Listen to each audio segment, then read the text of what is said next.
Hello everyone, this is Debabrata once again, and today I'm planning to take a class on dynamic binding stuffs. Somehow this dynamic binding is linked to abstract class, interface, and all those a few other areas as well. So today we will try to take a look into those parts because as per my experience, most of the candidates in the interviews, obviously they come up with the definition. These type of questions are very common, like what is dynamic binding, what is reference, what is abstract class. So I always 95% or almost everyone, I will say, come up with the definition. But whenever I ask, like, okay, you are defining a class and as an abstract class, what will happen if I do not define that class as abstract? What will be changed? The program will fail, or what kind of difficulties you will face? So most of them are going into some wrong direction, not able to give the answers. But my question is very simple. What will happen if you do not define as a class as an abstract? Do you face some specific problem? If yes, then share one example. So today I'm going to do the basically the same thing. I'm not going into the definitions because definition can be you can find it everywhere in the internet. So I will try to show you the actual use of the abstract class, or I will try to frame some situations where abstract class is needed. Obviously means without abstract class that program will be giving some difficulties or will be complicated. So I will try to present some situations like that. For that, the prerequisite I need before this class, the concept of objects and inheritance. If you are following all of my classes, obviously we have covered that way earlier. But if you do not have the idea, so I will suggest you first go through the idea of objects and inheritance. Then it will be easier for you to check this class, to understand this class actually. So today I will start with one instance, one scenario, like if anyone asks you for a menu-driven program with else if and something like this. Suppose if you have option for four shapes, one for square, two for rectangle, three for triangle, four for circle. First, you have to choose any one out of them. Suppose I have clicked two, and that is like rectangle. Now, if you choose rectangle, then another 3 points will come, like one for area, two for perimeter, three for color.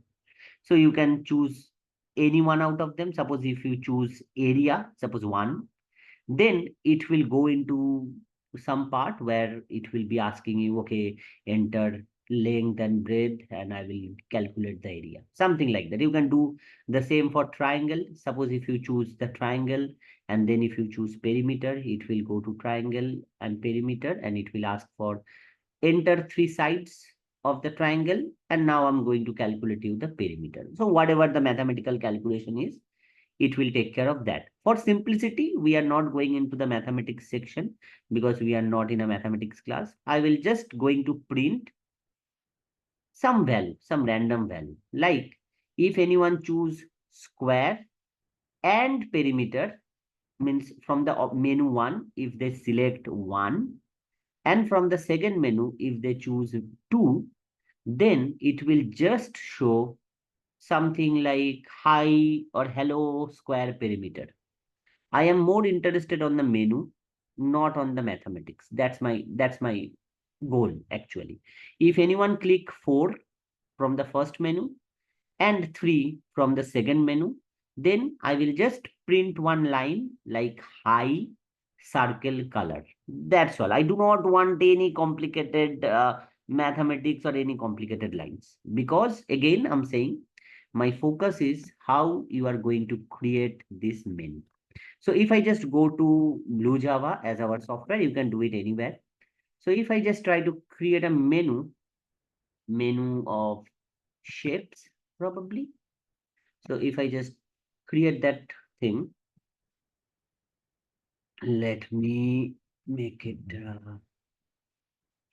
So if I try to type that thing, menu and shapes. So, what is static void name? So I'm just going to create that menu first. So give me some time to type that.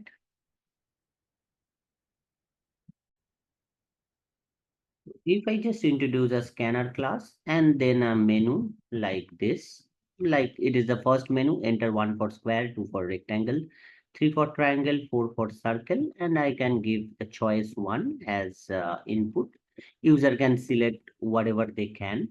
Similarly, if I take another menu like same, 1 for area, 2 for perimeter, and 3 for uh, uh, color something. We do not need anything like 4, and I'm going to take that inside ch2 something. So now how I'm going to recreate this situation, I can say like, okay, ch1, if ch1 equals to 1, say, and next step, if ch2 equals to 1, then I'm going to print system dot out dot println something, say say square, sorry, square area, because from the first menu he has selected 1, that corresponds to square. From the second menu, suppose he has selected 1 as well, that corresponds to area. So if both of them are 1, I'm going to print square area. So my concept is basically like that. So if I proceed in that fashion, so obviously else if ch2, if the second choice is 2, that means the person is willing to see square perimeter, something like that. If I proceed again, so if it is 3, then it will be like square color. And as a last one, so I can say else if it is not any one of them, I will say like invalid situation or something, invalid option, invalid second option. So that is for the square. But what if the person choose something else than square? So on the first option, if he choose, suppose rectangle, then obviously he or she, the first option he or she might choose is 2, because 2 is for rectangle. You can see here on the top, 2 is for rectangle. So if the first choice is 2, that means they are interested on rectangle. And then obviously if the second choice is 1, then I can say it is okay. It is rectangle area they want to see. So I can swap it with rectangle and rectangle perimeter and rectangle color. Similarly, this is a very simple if-else program. Okay, we have already done, or on the very first few classes, probably on the second class, we have done that. So here as well, if anyone chooses 3 as the first option, then obviously he or she is interested on triangle. So let me just copy and paste all the triangle here. And that's basically all. And okay, we have another situation where they might select circle. So if the first option is circle, and then the second option will be changing accordingly. So circle, if I choose that. And now as the last option, if someone has entered 10 on the first menu, so obviously they will see invalid option, because that is not going to happen. So now if I compile and if I just try to run the program, it is very simple if-else program. So if I just try to run the program, so it is giving me the first option like enter 1, 2, 3, 4. Let me choose 3, 3 for triangle. If I choose, okay, now it is giving me the second option 1, 2, 3. Let me choose again 3, 3 as in color. So I can see triangle color. So it is a very simple menu. So if you choose rectangle from the first menu and the area from the second menu, you can see rectangle area. I do not want any calculation. I am just interested on how you can reach out to these several menu driven programs in several menus. I am interested on that. So that was my first point, a very simple program here, a menu driven programs with if else. But now think about the situation like if you have some objects. So if I just go to quickly topic 2, on the basis of that, if you have some dynamic method dispatch, or if you have something like that, here you have the same thing, but as an object, and you need to do the same thing here. You need to create the same options. So here what we are supposed to do, let's create the situation. Now I'm trying to create a class called square. If I create that class square, if I go inside, the same thing I will write here, like a class, there will be a class named square. It will have few functions like void area, where I'm just going to print something like square area. That's all. The same thing, almost the same thing. It will have three functions or three activities, whatever you can say. So here I can write perimeter, and here I can write square perimeter. And the last one is void color. So here I can write square color. That's all basically. So similarly, I can create a class of rectangle. Oh, sorry, let me compile it. Yeah. So I can create a class of rectangle. So if I go inside and just copy the same thing, but with a different name. So I do not, as I am saying continuously, I'm not interested on the menu thing or calculation thing. Sorry, I'm just interested on the menu only, not on the calculation part. So just copying and pasting all this thing. Let me create another class that is called, say, triangle, and putting the same thing there. So instead of rectangle, let me rename it triangle.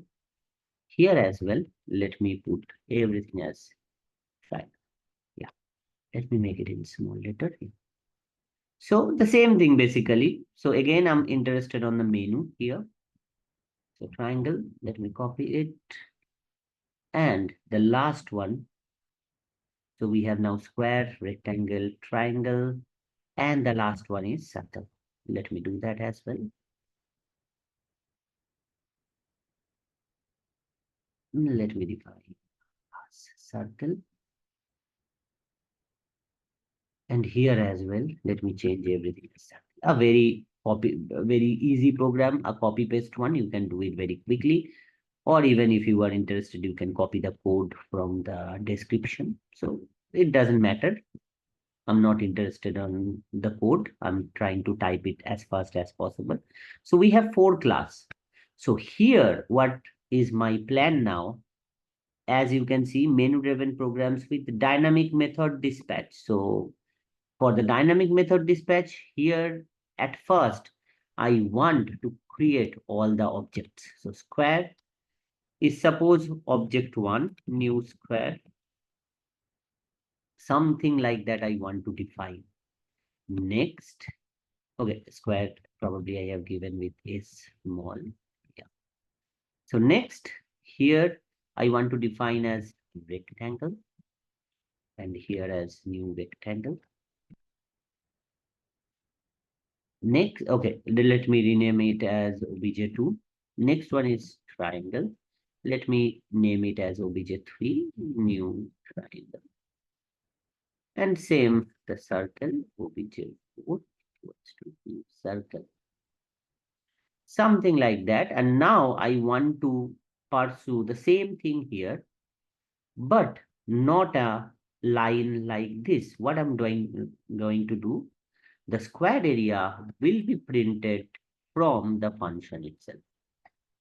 You can see obj1 dot area. It will basically do the same thing. Okay, it will basically do the same thing. Here obj dot perimeter, and here it will be like obj dot color. So obj dot something like that. Let me make it aligned so that it will look not dirty. So now let me copy the same thing in front of you, copy and paste, but let me change it like obj2. Everywhere, let me change it like obj2. Same here, the same thing is going to happen, but I'm not going to print it directly here. Rather, the things will be executed from the function. But the thing is same. Look, it is, I'm not doing anything extraordinarily.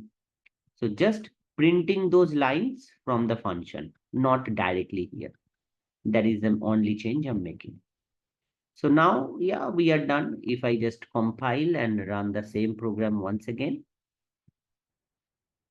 here, if I just run the same program once again, you can see it is giving me the same thing. Now, this time again, if I click 3 for triangle, and again 3 for color, it is giving me triangle color. So it is successfully reaching out to the function that I want. So if I choose triangle and if I choose color, it is going into, actually it is going into here in this function under triangle. So that was the purpose. Now, if I come to the actual question. So here you are creating a menu for one shape and one activity. But in the real world, there should not be only 4 shapes. There might be for one application or one phone app, like say ATM or anywhere, there might be 100 crores of people for one bank, or at least few millions people, or at least few thousand people minimum.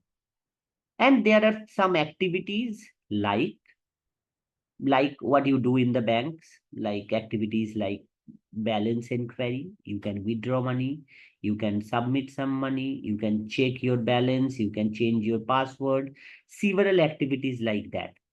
So shapes will be like some humans, some users, and activities is like some actions that you perform in your ATM machine. So my question is it really possible to create that dangerous menu where it is? Let me open again. That kind of menu. Because if you have here, okay, let me open a notepad. Here you have 4 people, 4 shapes, say, and 3 activities. If I forget about this else line, about invalid lines, but still you have to write 4 into 3 equals to 12 lines for that, for these programs. But now imagine if you have 400 shapes or 400 users and you need to do 3 activities, or let it be like 10 activities. Will it be good to write 400 into 10, like 4,000 lines? Minimum. I'm just counting one line like this. I'm not counting it as a two. I'm just counting it just like one line. Whatever is written inside this function, I'm just ignoring that. There might be some tough calculation for triangle area. It might be, but I'm not considering that. I'm just concentrating on menu. The menu itself is quite long. I'm just considering all these thing as 12 lines only, but indeed it is more than that. You can see it is not 12 lines, probably it is 40 lines or something, but still, if I choose only, if I consider one line for one activity, for one shape, it is one line. Then also for 4 shapes and 3 activities, it is becoming 12. But is there any way to make it 4 plus 3, 7 lines somehow instead of 12. Or here, if you are having, suppose 100 users and 100 activities, I want to make it only 200 lines, not 10,000 lines. So that is the target. So how to make this menu for 200 lines, not 1,000 lines. Here, for each option, for each CH1, I am nesting all the CH2 inside that. Here again, for one option, I'm just nesting all the options for choice 2. Here as well, for choice 1, for one option, I'm nesting out, I'm mentioning all the options for choice 2. So it is making 100 into 100, 10,000 lines. But again, I'm saying in reality, it is more than that. I am just assuming one condition is one line. But is there any way to make it under 200 lines? That is my problem actually. That is the problem statement. You can pause the class here and just you can think how you can make this menu lesser. That is the target. If there is 4 shapes and 3 activities, is there any way to make it only 7 lines instead of 12? Because currently we are considering 4 into 3, 12 lines, but my target is 4 plus 3 equals to 7 lines. Is there any way to make it like that? If yes, just think, pause the class. Okay, just pause the class. Here, take some time and just think how you can solve it. So if you are stuck here, let me try to help you with some solution. So if I just go to here, we can make the menu shorter by doing something like this. Here I can define some here. Okay, let me go on the top. Here I can define something like square, a common object called obj, or before that, let me do one thing. I can make it short in some other way as well. So if it is choice 1, let me delete everything here. Let me delete everything here. The first option, how I can make it short. So let me delete everything here. And here as well, here, let me do some stuffs here. So something like that. So here I can do, if the choice 1 is 1, then I can define square here. And let's name it like obj. The next one is like, if the choice is 2, then I can make it like again rectangle, and let's name it obj once again. So I just want to save some lines. That's my purpose only. Here, if it is 3, let me try triangle obj with new triangle. And here, if it is choice is 4, say, then I can make it like circle. Okay, probably I have made that choice 1 equals to 3. It should be 4. But again, it is a very minor mistake. But again, it's okay to do such mistakes. But again, that is not the purpose for this class. So here I can define things like this. Let me remove all these lines here. And that we can do. That is potentially one option. And next, okay, let me do one thing. Let me copy this line here. If anyone has chosen something else, they will be shown like this. So now we can select our shapes from here. It should be either square or rectangle or triangle or circle. But everywhere, the name should be obj. And now on the second menu, I can directly choose obj.area, obj.perimeter, obj.color. You can see the difference. So we can make the menu very short. It is not no more longer like the previous code. It is very simple now. So here I can use basically the same name, obj. So it means whenever you enter to the ATM machine, you will be given a common name. The further menu, like if you want to do bank, if you want to do some balance check, or if you want to withdraw some money, or if you want to submit some money, everywhere you will be termed as, you will be called as obj dot something. Here as well, I do not know who it is. Who is the person? Is it square, or is it rectangle, or is it triangle, or is it circle? Whoever it is, we will choose we will choose him or her on the first menu, and next the menu will be common. Whoever it is, he or she will be called as obj.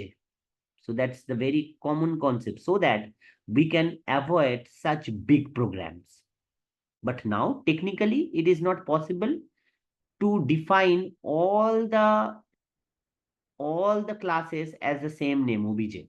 It is similar like you are trying to do something like index, low text, double x, string x. So it will obviously give some error. They will say like, what the hell you are doing? You are initializing all of them as the same name. So it will be a problem. So here, how we are going to solve the problem? Here, we are going to use the same objects with different names like obj2, obj1, whatever it was there. I'm not going to I'm not going to intervene into that. So it will be obj1, 2, 3, 4.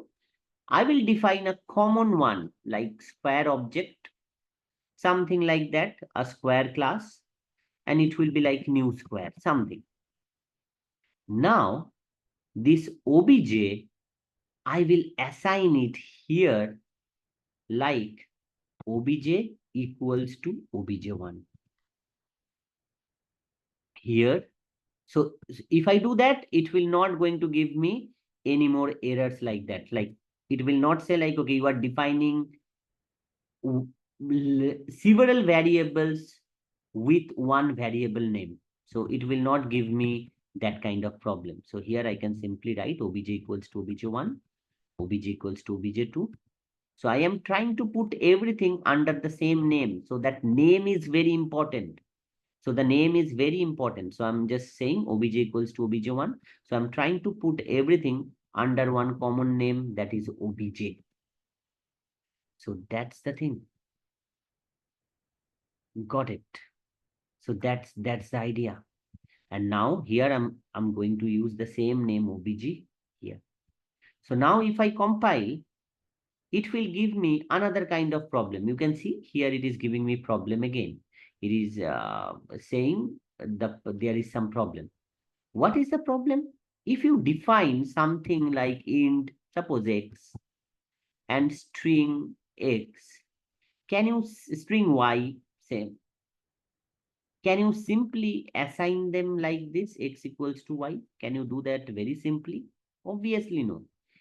Here as well, some object is like integer or like square, and some objects are coming from, say, rectangle or string. So we cannot simply assign them that very simply, we cannot assign them. We have to create some relation between them. Here, a rectangle object cannot be assigned to a square object because obj is square. We randomly choose obj as square. You can choose any one of them, but we choose obj as square. So I'm now trying to assign obj1 equals to obj. That is fine. Obj1 is square, obj is also square, that is fine. But for obj2 object 2 is rectangle. How can I assign it inside square? There is no such relation between square and rectangle. Same for circle and square. So how can we assign this circle object into a square object? So that is not possible. In those cases, what should we do? We should go to the any of the class like rectangle. Here, I will try to define the relation of rectangle with square. So I'm just going to put something like rectangle extend square. So I'm just putting some parent and child relationship. That's all. I'm just trying to put some relationship between rectangle and square. Otherwise, they are not going to linked. They are not going to assigned one with another. So I'm just creating square as a parent of everyone. So square should be the parent of everyone so that everyone can be attached with square. You can see now everyone is attached with square. Or let me do something like this. And let me put it here. Or where can I put? Here probably how it will look good. I'm not that good with this. Yeah, something like this. So triangle, circle, rectangle are now pointing to square. And now if I go to the main menu and if I just compile, some more problems are giving. I don't know. What are the errors? Let me try to find. If I just compile. Uh-huh.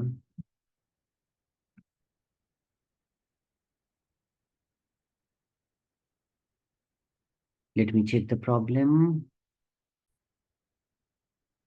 Okay, so we have one extra bracket here. If we remove that, and it will be okay. So now, yeah, class is compiled. So now, if we run this main menu, if you see, if I just run it, now it is again giving me the same thing. 1 for square, 2 for rectangle, 3 for triangle, 4 for circle.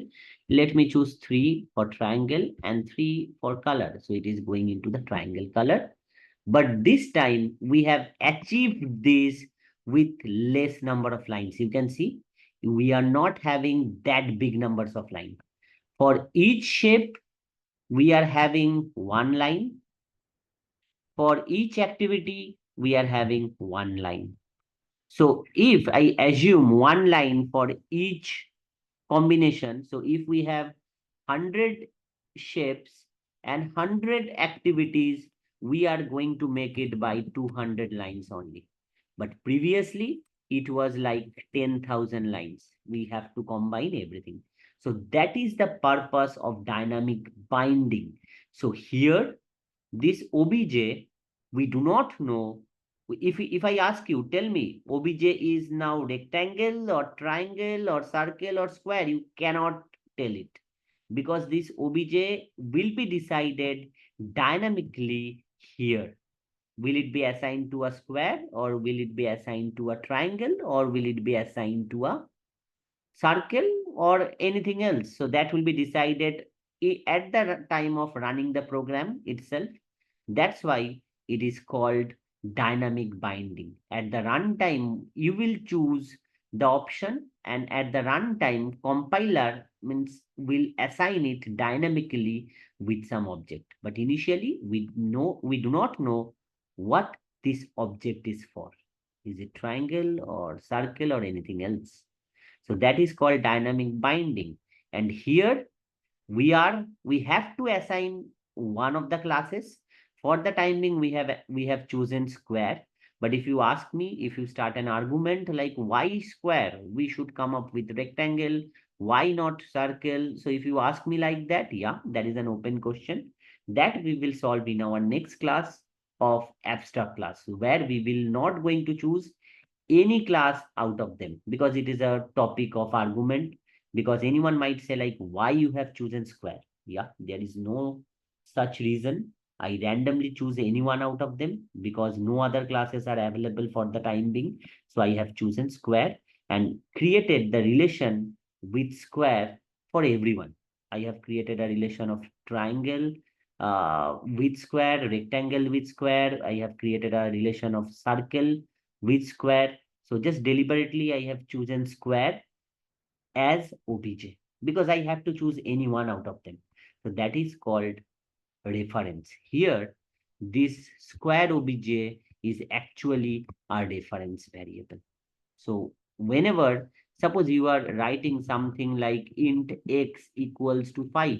So it is a variable obviously, but if you choose not to give anything on the right hand side, so it will be called something like reference. So here as well, if we do not choose to give this part,